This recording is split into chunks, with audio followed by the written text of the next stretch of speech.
Merci pour votre fidélité à Écoéducation TV. Mesdames et messieurs, bonsoir et bienvenue dans ce bulletin d'information. À la une de cette édition, chaque 5 décembre est célébrée la Journée internationale des volontaires. À cette occasion, au Togo, plusieurs volontaires ont été primés à l'apothéose de cette célébration. Et puis le rapport sur le programme international pour le suivi des acquis des élèves PISA a été publié. Plus de 80 pays dans le monde ont fait objet de ce rapport.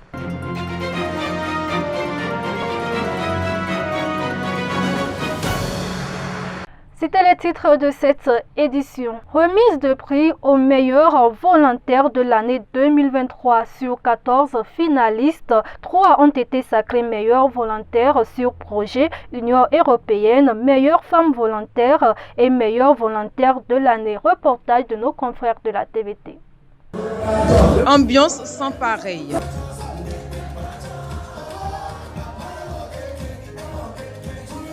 À coups de slogans, chants, danses, l'on célèbre les meilleurs des meilleurs de l'année 2023. 99 volontaires au départ, seuls 14 ont été retenus en finale dans 3 catégories. Comme récompense, des motos, des ordinateurs et des chèques allant jusqu'à 1 million de francs CFA mis en jeu. Dans la catégorie meilleurs volontaires sur projet de l'Union européenne, ils sont 3 retenus.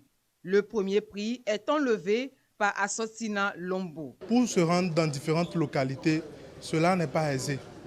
Donc avec cette moto, au moins je pourrais me rendre aisément dans les différentes localités, que ce soit dans le cadre des différentes sensibilisations pour pouvoir rédiger donc des projets de développement. Et cela va vraiment beaucoup m'aider. Chebe Ningbant, sage-femme à la polyclinique de Kara, sacrée meilleure femme volontaire de cette année parmi les 5 finalistes. Ma mission était d'accompagner les femmes et leurs enfants, puisque je suis sage-femme de profession. Donc j'accompagnais les femmes enceintes, je faisais le suivi de la grossesse jusqu'à l'accouchement.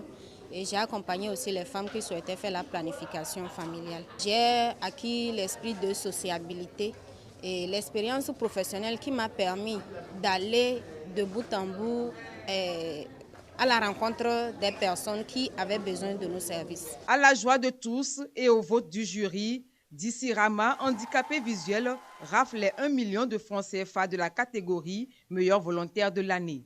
Il sait déjà ce qu'il fera avec son prix. Ça va me permettre de lancer ou de poursuivre mon projet qui est la création d'une ferme agricole.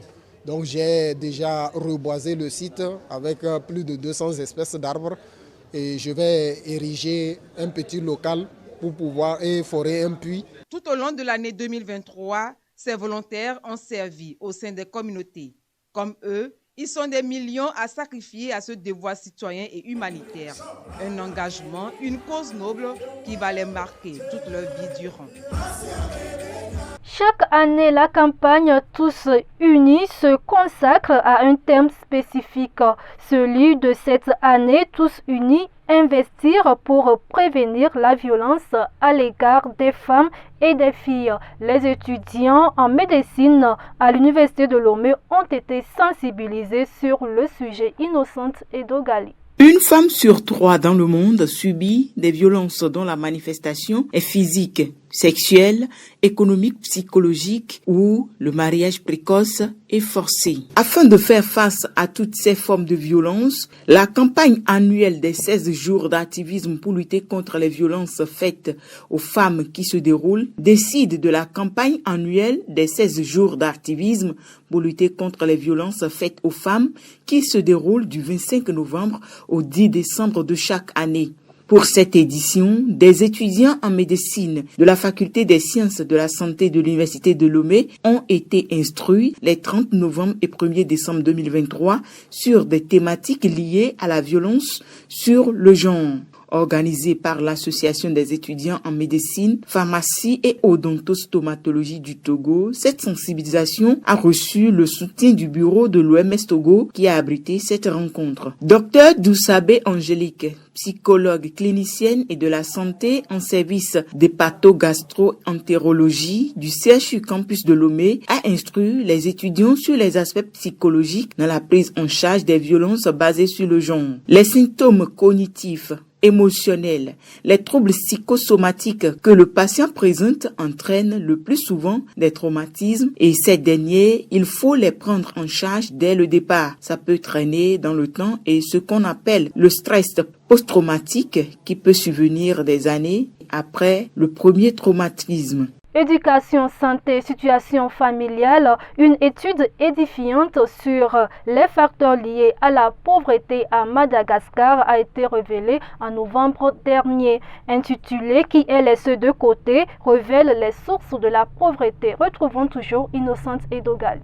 Cette analyse de la pauvreté multidimensionnelle mesurée a été menée conjointement par l'Institut national de la statistique et le système des Nations unies, publiée début novembre 2023. Éducation, emploi et situation familiale, voilà les 3 facteurs les plus déterminants dans le risque d'exclusion et de précarité à Madagascar. Il ressort de cette analyse que 96% des analphabètes sont pauvres, donc l'alphabétisation fait partie des facteurs qui influence le plus la pauvreté. Et il y a aussi le niveau d'instruction. Si l'individu est non instruit, n'a jamais fréquenté l'école, on constate que le risque d'être parmi les pauvres est élevé. À peu près 96% des sans instruction sont classés comme pauvres multidimensionnels, indique le rapport. Le rapport met aussi en avant le lien entre la fécondité et la pauvreté. Plus on a d'enfants de moins de 5 ans, nombreux dans le ménage, plus on a le risque de basculer dans la pauvreté, indique le rapport. Cette étude nous donne des preuves que nous pouvons utiliser pour asseoir notre augmentation vis-à-vis du gouvernement, vis-à-vis des partenaires de développement,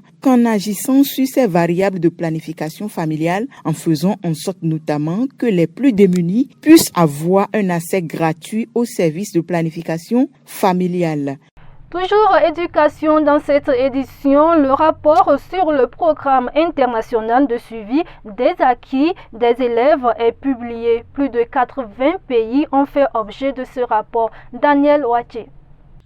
L'Organisation de coopération et de développement économique OCDE a publié le rapport sur le programme international pour le suivi des acquis des élèves PISA de plus de 80 pays dans le monde. Il s'agit des performances en sciences mathématiques et compréhension de l'écrit des élèves de 15 ans. L'accent mis sur la mathématique comme pour la précédente édition. Plusieurs pays asiatiques figurent parmi les meilleurs élèves du classement. Singapour, Caracol sont largement en tête en mathématiques, sciences et lecture comme en 2016.